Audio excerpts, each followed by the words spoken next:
Welcome to my channel. இது போன்ற சுவாரஸ்யமான செய்திகளை தெரிந்து கொள்ள மறக்காம நம்மளுடைய சேனலை சப்ஸ்கிரைப் பண்ணி வச்சுக்கோங்க. என் நகரத்தில் உள்ள ஒரு பிரபலமான நிறுவனத்தின் உரிமையாளர் தனது மகளின் பிறந்த நாளை முன்னிட்டு அனைத்து ஊழியர்களுக்கும் விருந்துக்கு அழைப்பு விடுத்தார்.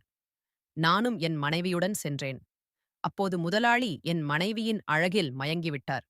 அவளைப் பற்றி நினைத்துக் கொண்டே அமைதியற்றவராக இருந்தார். அடுத்த நாள் அவர் என்னை அலுவலகத்திற்கு அழைத்து ஒரு முன்மொழிவை வைத்தார்.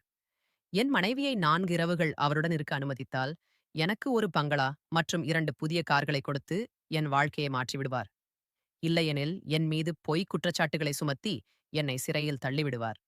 நான் வீட்டிற்கு வந்து இந்த பிரச்சனையை பற்றி என் மனைவியிடம் பேசினேன். அவளும் நான் போவதற்கு தயாராக இருக்கிறேன் என்றால், ஆனால் ஒரு நிபந்தனையும் உண்டு. அவர் என்னை அடக்கி ஆள்வதற்கு உண்மையில் அவருக்கு அதீத சக்தி இருக்கின்றதா என்று. இந்த வீடியோவை கடைசி வரைக்குமே ஸ்கிப் பண்ணாம பாருங்க. நான் சிம்ரனின் கையை உறுதியாக பிடித்துக்கொண்டு விருந்தில் நுழைந்தேன். அவள் எப்பொழுதும் போல இன்றும் அமைதியாக இருந்தாள். திரைக்குள் மறைந்திருந்தாள். ஆனால் அவள் கண்களில் ஒரு விசித்திரமான பிரகாசம் இருந்தது. அந்த பிரகாசம் எப்போதும் எனக்கு அமைதியை தரும். ஆனால் இன்று ஏன் ஒரு பதட்டத்தின் காரணமாக இருந்தது என்று தெரியவில்லை. அந்த ஹாலில் எல்லா இடங்களிலும் மின் விளக்குகள் பிரகாசித்தன. மென்மையான இசை மற்றும் பிரகாசமான முகங்களும் இருந்தன. ஆனால் என் மனம் வேறு எங்கோ சிக்கியிருந்தது. என் அலுவலகத்தின் சூழல் முறைப்படியாகவும் தொழில்முறை சார்ந்ததாகவும் இருந்தது. ஆனால் அன்றிரவு ஏதோ வித்தியாசமாகத்தான் இருந்தது. இந்த விருந்து நிறுவனத்தின் உரிமையாளர் மோகன் சாரின் மகளின் பிறந்தநாள் நிகழ்வுக்காக ஏற்பாடு செய்யப்பட்டிருந்தது. எல்லோரும் தாங்கள் மனைவிகள் மற்றும் குழந்தைகளுடன் வந்திருந்தனர். நாங்கள் அனைவரும் ஓர் அரசு சபையில் இருப்பது போல் எனக்கு தோன்றியது. சிம்ரன் என்னுடன் அமைதியாக நின்றிருந்தாள். அவள் அப்படிப்பட்டவள்தான். கூட்டங்களிலிருந்து விலகி மக்களின் பார்வையிலிருந்து மறைந்து வாழ்பவள். ஆனால் அந்த அமைதி அன்று எனக்கு ஒரு புயலின் அறிகுறியாக மாறவிருந்தது. நாங்கள் உணவு மேசையை நோக்கி சென்று கொண்டிருந்தோம். அப்போது திடீரென்று என் இதயம் ஒரு விசித்திரமான துடிப்பை உணர்ந்தது. நான் திரும்பி பார்த்தேன். மோகன் சார் எங்களை பார்த்துக் கொண்டிருந்தார். இல்லை இல்லை, எங்களை அல்ல, சிம்ரனை. அவரது கண்கள் அங்கேயே நிலைத்துவிட்டன. அவர் ஒரு ஓவியத்தை பார்ப்பது போல் சிம்ரன் தனது பார்வையை தாழ்த்திக் கொண்டாள். ஆனால் அந்த மனிதன் அவன் இப்போது கண்களை இமைக்க மறந்துவிட்டிருந்தான். அந்த பார்வையை என்னால் மறக்க முடியாது. அந்த பார்வை ஒரு பெண்ணை அல்ல, ஒரு பொருளை பார்ப்பது போல் இருந்தது. ஒரு விலைமதிப்பற்ற பொருள் திடீரென்று கையில் கிடைத்ததைப் போல மோகன் சார் கண்களில் ஒரு பிரகாசம் இருந்தது. இல்லை, அது ஒரு பிரகாசம் அல்ல. வேறு ஏதோ ஒன்று இருந்தது. நான் முதல் முறையாக என்னை பலவீனமாக உணர்ந்தேன். முதன்முறையாக என் உள்ளத்தில் பயம் பிறந்தது. மோகன் சார் வெறும் நிறுவனத்தின் உரிமையாளர் மட்டுமல்ல, அவர் ஒரு சக்தி வாய்ந்த மனிதன். அவருக்கு முன் அனைவரும் தலை வணங்குவார்கள். இவர் அவரின் மனைவியை என் மனைவியின் மீது கண்கள் நிலைத்திருந்தது. ராகுல், வா, அங்கே உட்காரலாம். சிம்ரன் மென்மையான குரலில் சொன்னாள். ஒருவேளை அவள் என் முகத்தின் உணர்ச்சிகளை உணர்ந்திருக்கலாம். நானும் ஆம் என்றேன். ஆனால் என் பார்வை இப்போது மோகன் சார் மீதே இருந்தது. அவர் இன்னும் எங்கோ தூரத்தில் அமர்ந்திருந்தாலும் தன் பார்வையால் சிம்ரனை சிறைபிடித்திருந்தார். இரவு எப்படியோ கடந்துவிட்டது. ஆனால் என் இதயத்தில் ஒரு விசித்திரமான பாரம் இருந்தது. நாங்கள் வீட்டிற்கு திரும்பினோம். சிம்ரன் தூங்கிவிட்டாள். ஆனால் என் கண்களுக்கு தூக்கமில்லை. மீண்டும் மீண்டும் அதே தருணம் என் மனதில் வந்தது. மோகன் சாரின் பார்வை, அவரது முகம், அவரது புன்னகை காலையில் அலுவலகம் சென்றதும், உதவியாளர் சார், உங்களை மோகன் சார் அழைத்திருக்கிறார் என்றார். என் கால்கள் நின்றுவிட்டன. என் இதயம் மார்பில் வேகமாக துடித்தது. மோகன் சாரின் அறை எப்போதுமே அற்புதமாக இருக்கும்.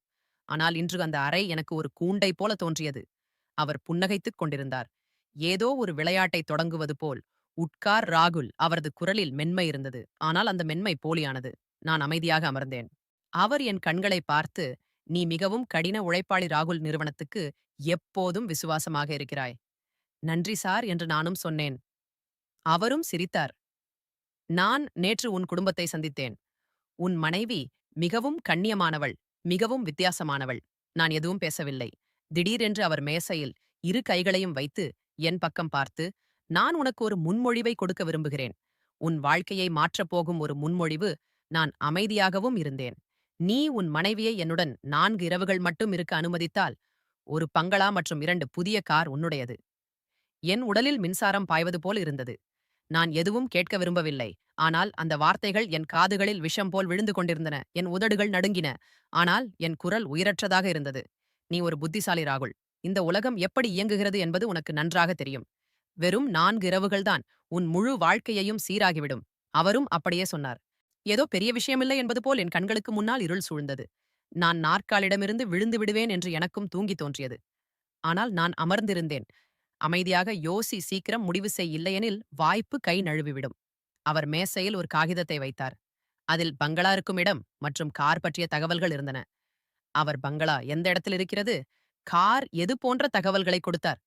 நான் மெதுவாக யோசிக்க எனக்கு கொஞ்சம் நேரம் வேண்டும் என்றேன். அவரும் சிரித்தார். எவ்வளவு வேண்டுமானாலும் எடுத்துக்கொள், ஆனால் சீக்கிரம் செய் என்றார். நானும் எழுந்தேன். என் கால்கள் கனமாக இருந்தன. எப்படியோ அலுவலகத்திலிருந்து வெளியே வந்தேன். அன்றைய நாள் முழுவதும் ஒரு புகையினால் சூழப்பட்டதைப் போலவே கடந்தது. மாலையில் நான் வீட்டிற்கு வந்தேன். சிம்ரன் கதவை திறந்தாள். அவளது முகத்தில் வழக்கமான புன்னகை இருந்தது. ஆனால் அந்த புன்னகையை பார்க்கும் தகுதி எனக்கு இல்லை. நான் அமைதியாக இருந்தேன். ராகுல், எல்லாம் சரியா? இப்போது அவளது குரலில் கவலை தெரிந்தது. நான் சுவரில் சாய்ந்து நிற்கிறேன். கண்களில் கண்ணீர் நிறைந்தது. சிம்ரனும், நான் உன்னிடம் ஒன்று சொல்ல வேண்டும்.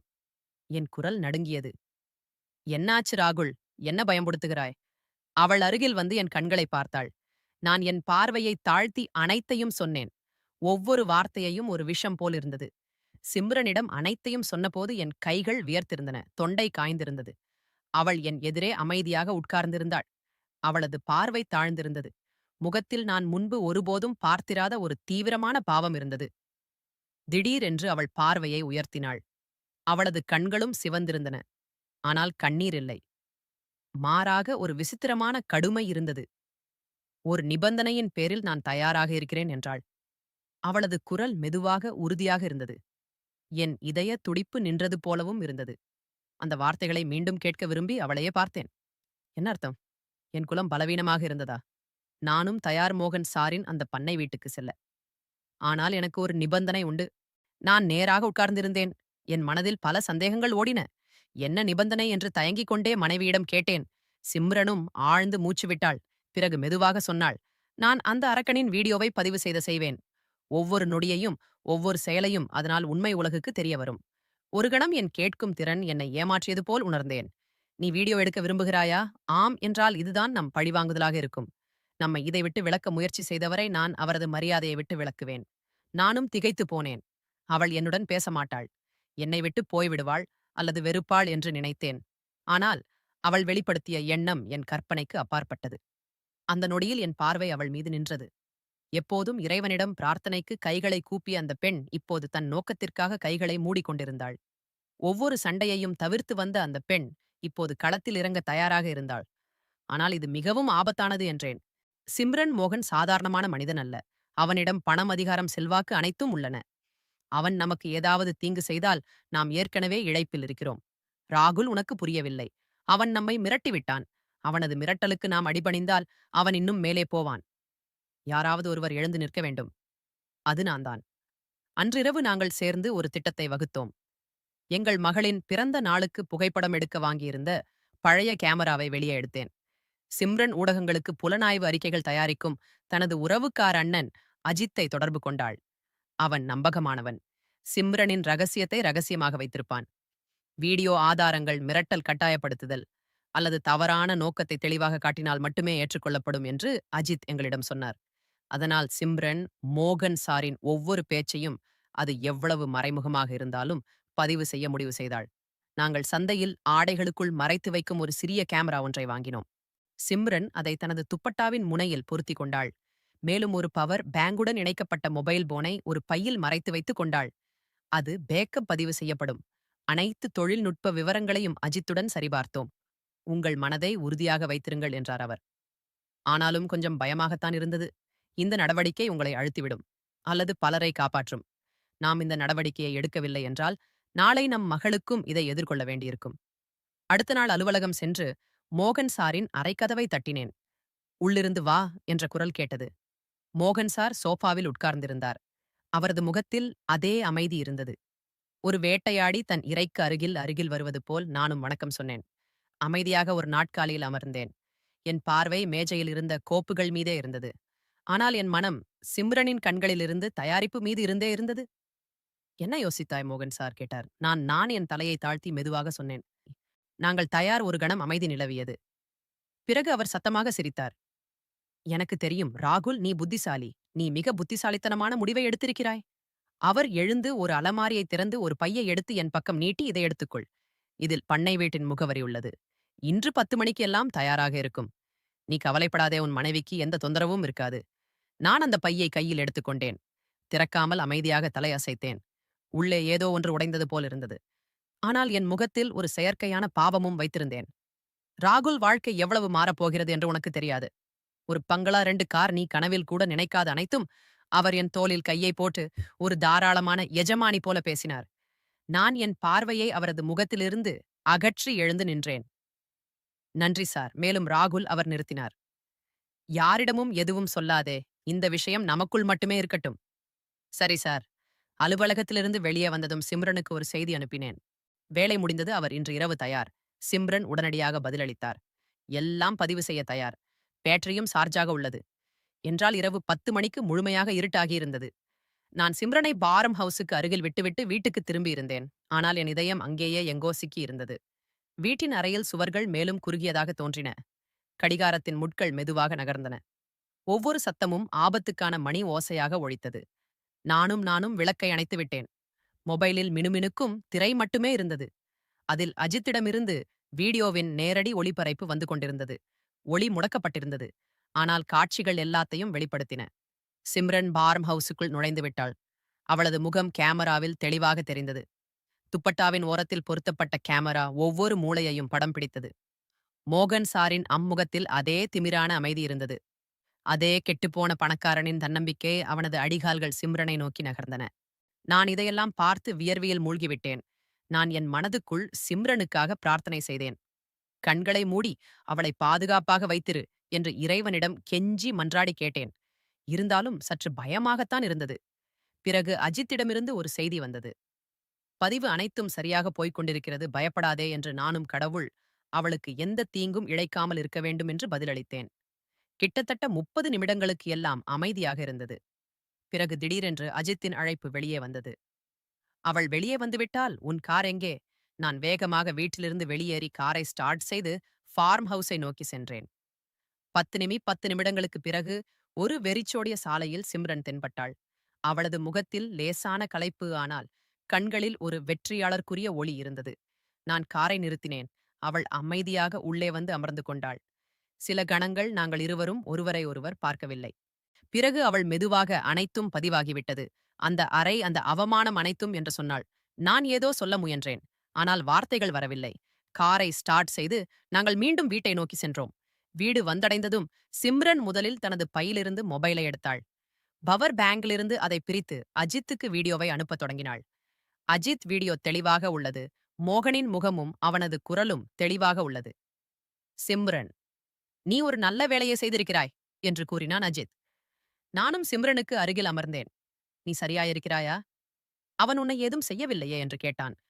சிம்ரன் என்னை பார்த்து, அவனுக்கு அந்த தைரியம் இல்லை. நான் அறைந்தபோது அவனுக்குள்ளிருந்த சிங்கம் இறந்துவிட்டது என்றால் நீ நிஜமாகவே அறைந்தாயா என்று நானும் ஆச்சரியத்துடன் கேட்டேன். ஆமாம். பிறகு அவன் முகத்தில் மிளகாய் தூளை தூவினேன். அவன் கத்து தொடங்கினான். கிட்டத்தட்ட குருடாகிவிட்டான் என்று அவள் சொன்னாள். அது ஒரு சாதாரண நாளை பற்றி பேசுவது போல் இருந்தது. அவள் உதடுகளில் ஒரு புன்னகை இருந்தது. ஆனா ஷரி, அது ஒரு சிரிப்பின் புன்னகை அல்ல. பல ஆண்டுகளுக்கு பிறகு ஒரு தகுதியானவருக்கு கிடைத்த அமைதியின் புன்னகை அது. 2 நாட்களுக்கு பிறகு ஒரு தெரியாத எண்ணிலிருந்து எங்களுக்கு அழைப்பு வந்தது. அது மோகன் சாரினாள். அவன் முதலாளி உனக்கு ஒரு விஷயம் புரிய வைக்க விரும்புகிறார். இந்த வீடியோ பார்க்கப்பட்டால் உன் மகளின் படிப்பு, உன் சகோதரனின் வேலை அனைத்தும் முடிந்துவிடும் என்று கூறினான். சிம்ரன் அந்த அழைப்பையும் பதிவு செய்தான். நாங்கள் உடனடியாக அதை வழக்கறிஞரிடம் அனுப்பினோம். அவர் இப்போது நாம் போலீசில் புகார் அளிக்க வேண்டும், ஏனென்றால் மிரட்டல் விடுக்கப்பட்டுள்ளது என்று கூறினார். காவல் நிலையத்திற்கு செல்வது எங்களுக்கு எளிதானது அல்ல. நாங்கள் ஒவ்வொரு பாதையையும் ஒவ்வொரு எண்ணையும் கவனமாக பார்த்தோம். காவல் நிலையத்தில் இருந்த அதிகாரி வீடியோவின் ஒரு சிறிய பகுதியை பார்த்து, இது ஒரு தீவிரமான வழக்கு, நாங்கள் ஒரு வழக்கு பதிவு செய்கிறோம் என்றார். இப்போது நாங்கள் மோகன் ஒரு பெரிய நகர்வை செய்வான் என்று எதிர்பார்க்கிருந்தோம். அந்த நகர்வு 2 நாட்களுக்கு பிறகு வந்தது. திடீரென்று என் மொபைலுக்கு நிறுவனத்திலிருந்து அழைப்பு வந்தது. ராகுல், உன் வேலையில் கேள்வி எழுப்பப்பட்டுள்ளது. நிர்வாகம் நீ 2 வாரங்களுக்கு விடுப்பில் செல்ல வேண்டும் என்று விரும்புகிறது. இது முதல் அரசாங்க தாக்குதல் என்று நானும் புரிந்து கொண்டேன். சரி, ஆனால் இதற்கும் ஒரு பதில் கிடைக்கும் என்று கூறினேன். சிம்ரன், இது அவனுடைய பதற்றம்தான். அவன் என்ன செய்தாலும் நான் தட்டிய கதவு இப்போது முழு சுவரையும் அசைத்துவிடும் என்று சொன்னாள். அந்த இரவு நாங்கள் அஜித்துடன் ஆலோசனை செய்து 2 விஷயங்களை செய்தோம். பத்திரிகையாளர்களுக்கு முழு வீடியோவையும் கொடுத்தோம். ஆனால் நேரம் வரும்போது முழுமையாக புகாரளிக்க முடியும் ஒரு வீடியோ வாக்குமூலத்தையும் பதிவு செய்தோம். அதில் சிம்ரன் முழு கதையையும் தெளிவாக உண்மையாகவும் சொன்னாள். அதை நாங்கள் 5 வெவ்வேறு நபர்களுக்கு அனுப்பினோம். எங்களுக்கு ஏதேனும் நேர்ந்தால் இந்த வாக்குமூலம் தானாக வெளியிடப்படும். சிம்ரன் கடைசியாக, இப்போது இந்த போர் நமக்கானது மட்டுமல்ல, அமைதியாக இருக்க கட்டாயப்படுத்தப்பட்ட அனைவருக்கும் என்று சொன்னாள். நான் சிம்ரனை பார்த்தேன். அவளது கண்களில் இப்போது ஒளி மட்டுமே இல்லை. அது ஒரு தீப்பிழம்பாக மாறியிருந்தது. அந்த தீப்பிழம்பு இப்போதும் எங்களுக்கு மட்டுமல்ல, ஒரு முழு அமைப்புக்கும் ஒரு அச்சுறுத்தலாக மாறியிருந்தது. எல்லாவற்றையும் வாங்க முடியும் என்று நினைத்த மோகன், ஒருவேளை முதல் முறையாக தனது சாம்ராஜ்யத்தினோட நடுக்கத்தை உணர்ந்திருப்பான். மதிய நேரம் மோகன் முதல் முறையாக எங்களை ஒரு முறையாக சந்திப்புக்கு அழைத்தான். மோகன் சார், உங்களை சந்திக்க விரும்புகிறார் கணவன் மனைவி இருவரையும் என்று ஒரு அறிவிப்பு வந்தது. எங்களுக்கு ஆச்சரியமும் ஆர்வமும் ஏற்பட்டது. சிம்ரன் உடனடியாக இது அவனது கடைசி தந்திரமாக கூட இருக்கலாம். நாம் தான் எச்சரிக்கையுடன் இருக்க வேண்டும் என்று சொன்னாள். நாங்கள் தயாராகிச் சென்றோம். மோகன் இந்த முறை சூழ்நிலையை வித்தியாசமாக வைத்திருந்தான். திமிர் இல்லை, நக்கல் இல்லை, கோபம் இல்லை. இந்த முறை அவர் ஒரு மென்மையான புத்திசாலித்தனமான தொழிலதிபர் போல் இருந்தார். எங்களை ஒரு மாநாட்டு அறையில் அமர வைத்தார். அங்கு மேசையில் 2 கோப்புகள் ஏற்கனவே வைக்கப்பட்டிருந்தன. தண்ணீர், டீ என்று அவர் ஒரு லேசான புன்னகையுடன் கேட்டார். சிம்ரல், நாங்கள் டீ குடிக்க வரலை, உண்மையை சொல்லவும் தீர்ப்பை வழங்கவும் வந்திருக்கிறோம் என்று கூறினாள். நான் சிம்ரனை பார்த்தேன். பிறகு மேசையில் இருந்த ஆவணங்களையும் பார்த்தேன். மோகன் கையை நீட்டினார். பார் ராகுல், சிம்ரன் நடந்தது தவறுதான் என்பதை நான் ஒப்புக்கொள்கிறேன். ஆனால் இப்போது நாம் சேர்ந்து ஒரு தீர்வை கண்டுபிடிக்க வேண்டும். தீர்வா என்று நான் முதல் முறையாக வாயை திறந்தேன். ஆம், ஒரு சமரசம். நீங்கள் இந்த வீடியோவை அழித்து விடுங்கள். நான் உங்களுக்கு பதவி உயர்வு தருகிறேன். ராகுல், நீ இந்த நிறுவனத்தின் துணை இயக்குனராகி விடுவாய். ஒரு குடியிருப்பு ஒரு காராண்டு போனால் போனஸ். சிம்ரன், நீ ஒரு அறக்கட்டளையை நடத்தலாம். நான் அதற்கு நிதி அளிப்பேன் என்று சொன்னார். சிம்ரன் அமைதியாக கேட்டாள். பிறகு மெதுவாக, நீங்கள் நீதிக்காக பேரம் பேச விரும்புகிறீர்கள். உங்கள் அட்டூழியம் கோப்புகளில் புதைக்கப்பட வேண்டும் என்று விரும்புகிறீர்கள். அப்படித்தானே என்று கேட்டாள். இல்லை இல்லை, இது ஒரு புதிய தொடக்கமாக இருக்கலாம். நீங்கள் வெற்றி பெற்று விட்டீர்கள். நான் அதை ஒப்புக்கொள்கிறேன். ஆனால் எல்லாவற்றையும் அழித்துவிட்டு என்ன கிடைக்கும் என்று அவர் சொன்னார். நான் ஒரு கணம் தயங்கினேன். பல விஷயங்கள் என் மனதில் தோன்றின. பணவீக்கம், மகளின் பள்ளி கட்டணம், சிறிய வீடு, அம்மாவுக்கு மருந்து வாங்க பணம். நான் தடுமாற தொடங்கினேன். மோகன் சாரின் வார்த்தைகள் இதயத்தில் குத்தின. ஆனால் அதே நேரத்தில் வேறு ஒரு உலகின் வசதியின் வாக்குறுதியும் அளித்தன. நான் மெதுவாக, ஒருவேளை நமக்கு ஒரு வாய்ப்பு கிடைக்கிறது என்று சொன்னேன். சிம்ரன் என் கையை பலமாக பிடித்தால் அவளது விரல்களின் பிடியிலிருந்த வலிமை என் இதயத்தின் சலனத்தை நீக்கியது. நமக்கு நீதி வேண்டும், ராகுல், சமரசம் வேண்டாம். நம்மை விற்கல்ல, நமது மனசாட்சியை உயிருடன் வைத்திருக்கத்தான் இந்த பயணத்தை தொடங்கினோம் என்று சொன்னாள். நான் அவளது கண்களை பார்த்தேன். முதல் முறையாக எந்த தயக்கமும் இல்லாமல் ஒரு முடிவை எடுத்தேன். நான் காலத்தை விட முன்னோக்கி சிந்திக்கும் அந்த பெண்ணுடன் இருக்கிறேன். கணவனாக நான் மோகன் சாரை பார்த்து, உங்கள் முன்மொழிவை நாங்கள் ஏற்கவில்லை. நாங்கள் உண்மையை விட்டு விலக மாட்டோம் என்று சொன்னேன். மோகன் சாரின் புன்னகை மெதுவாக அவரது முகத்திலிருந்து மறைந்தது. அவரும் ஆழமாக சுவாசித்தார். கோப்புகளை மூடி மெதுவான குரலில் யோசித்துக் கொள்ளுங்கள். நீங்கள் இந்த வீடியோவை வெளியிட்டால் உலகம் உங்களுடன் நிற்காது. மக்கள் 2 நாட்கள் சத்தமிடுவார்கள். பிறகு எல்லாவற்றையும் மறந்து விடுவார்கள். ஆனால் உங்கள் வாழ்க்கை நிரந்தரமாக மாறிவிடும். ஒருவேளை அழிந்து போகலாம் என்றும் சொன்னார். சிம்ரன் குளிர்ந்த குலில், நாங்கள் முடிவை முன்பே எடுத்துவிட்டோம். இப்போது செயல்படுத்த மட்டுமே பாக்கி உள்ளது என்று கூறினாள். நீங்கள் நாங்களும் மற்றவர்கள் போல பயந்தவர்கள் என்று நினைக்கிறீர்களா என்று கேட்டாள். மோகன் சார் கையில் மேசையில் கை வைத்து அடித்தார். உங்கள் இருவரின் விளைவுகளுக்கு நீங்களே பொறுப்பு என்று சொன்னார். நாங்கள் அமைதியாக இருந்து வெளியே வந்தோம். நிறுவனத்தின் வழியில் பல கண்கள் எங்களை பின்தொடர்ந்தன. ஆனால் இந்த முறை நாங்கள் அதை பொருட்படுத்தவில்லை. வெளியே வந்ததும் நாங்கள் ஒருவரை ஒருவர் பார்த்து கொண்டோம். சிம்ரன் அவன் தோற்றுவிட்டான் என்பதை அவனே ஒப்புக்கொள்கிறான். இப்போது சட்டத்தின் கதவை தட்ட வேண்டும் என்று சொன்னாள். அடுத்த நாளில் நாங்கள் வந்து சட்டவிலக்கு பதிவு செய்வதற்கான அனைத்து நடவடிக்கைகளையும் எடுத்தோம். போலீஸ் விசாரணை தொடங்கியது. 2 நாட்களுக்குள் 3 பெண்கள் வெவ்வேறு காவல் நிலையத்தில் முதல் தகவல் அறிக்கையை பதிவு செய்தனர். அவர்களில் ஒருவர் மோனிகா. அவள் தைரியமாக வாக்குமூலம் அளித்தது மட்டுமல்லாமல் தனது பெயரையும் வெளிப்படுத்தினாள். ஷாலினி ரகசியமாக தனது வாக்குமூலத்தை பதிவு செய்தாள். மற்ற 2 பெண்கள் நீதிமன்ற அதிகாரியின் முன் வாக்குமூலம் அளித்தனர். நேற்று வரை ஊடகங்களில் தனது வெற்றி கதைகளை சொல்லிக் கொண்டிருந்த மோகன் இன்று நீதிமன்றத்தில் ஆஜரான போது முகத்தை மறைத்துக் கொண்டு நின்றார். செய்தியாளர்கள், சார், நீங்கள் நிரபராதியா? நீங்கள் நிஜமாகவே பெண்களை துன்புறுத்தினீர்களா என்று கத்தினார்கள். ஆனால் அவர் அமைதியாக தலையை குனிந்தபடி இருந்தார். நீதிமன்றம் முதலில் அவரை 4 நாட்களுக்கு போலீஸ் காவலில் வைத்தது. இந்த சம்பவத்துக்கு பிறகு அக்கம் பக்கத்தும் வீட்டில் உள்ள அனைவரின் பார்வைகளும் எங்கள் மீது பட்டிருந்தன. முன்பு மக்கள் பார்வையை திருடிச் சென்றனர். இப்போது அவர்கள் மரியாதையுடன் அவரிடம் வந்து வணக்கம் தெரிவித்தனர். காவலாளி கதவை திறந்து, "அம்மா, உங்களைப் போன்ற ஒரு தைரியமான பெண்ணை நான் இதுவரை பார்த்ததில்லை" என்று சொன்னார். சிம்ரன் ஒரு புன்னகை மட்டுமே அளித்தாள்.